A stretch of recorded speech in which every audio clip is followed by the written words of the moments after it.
Izere ko mukomeje kugubwa neza aho muherereye hose hirya no hino nkuko duhora tubibifuriza, ni nako tubasaba gukanda subscribe wowe utarabikora kugira ngo tujye tubana umunsi ku wundi gatanu kuri gatanu. Yes, nkuko rero mubimenyereye tubagezaho imitungo itimukanwa yaba igurishwa, ikodeshwa ndetse tukanabafasha kuyimanaginga rwose kuyibyaza umusaruro tubashyiriramo n'abakiriya.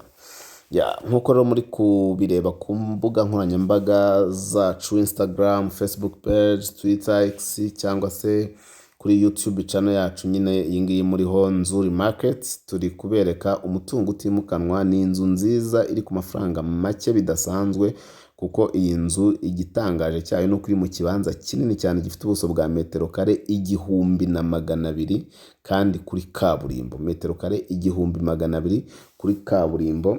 Iyi nzu ikaba iri hano mu mujyi wa Kigali rwagati mu karere ka Kicukiro, umurenge ni Kanombe, ahazwi cyangwa se mu kagari ka Kabeza. Iri Kabeza kuri kaburimbo mu kibanza gifite ubuso 1200, ikaba ishaka amafaranga make cyane ugereranyije nuko ingana n'agaciro k'ikibanza cyayo, kuko iyi ni inzu nini ifite ibyumba 5, dushe na toilette 3, salon, salle à manger, cuisine na stock, ikagira n'amanex yayo. Iyi nzu ikaba yubakisha amatafari ahiye yose, ikagiramo plafond nziza ya ribuyu n'inzugi. Iyi nzu kandi ikaba ifite n'indi annex ku ruhande ikodeshwa ukwayo, isoko ukwayo, ibyumba 3 na salon na toilette 2, byose hamwe bikaba bigurishirizwa hamwe amafaranga atari menshi ugereranyije n'agaciro k'ikibanza cyaho.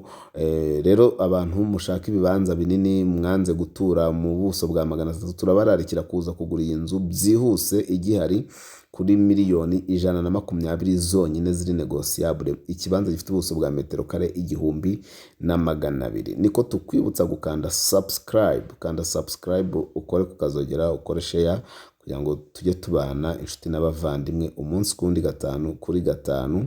Ari nako kandi tubabwira ko twabazaniye uburyo bwiza mushobora kugurishirizaho cyangwa mukagura mukoresheje www.nzuri.rw.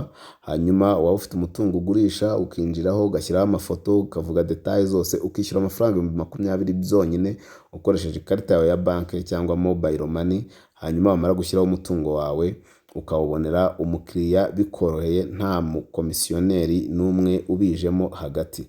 Nako kandi nawe ugura ushaka kujya kuri iyo website ya nzuri.rw ukareba imitungo iriho, hanyuma umutungo ushimye ukishyura amafaranga 5000. Uburyo bwo kwishyura byose barabikuyoboramo ukoresheje mobile money cyangwa ikarita yawe ya banki. Hanyuma ukabona contact za nyiri umutungo nyirizina, mukivuganira rwose nta komisiyo, mukumvikana mukagura. Murumva ko ari avantage cyane kuri mwebwe mwese.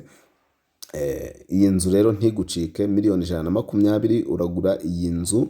Urumva n'igipangu kirimo inzu 2 kandi buri wese isoko kwayo, ndetse kikaba kiri kuri kaburimbo mu kibanza gifite ubuso bwa metero kare 1200. Murumva ko ari ibintu bidasanzwe. Ni karibu cyane rero wacu muri Nzuri Business Group Limited. Umukiriya ni umwami, tubaye ikaze. Komeza ukande subscribe wowe utarabikora kugira ngo tujye dukomeza kubana umunsi ku wundi gatanu kuri gatanu. Turabakunda cyane. Ciao ciao.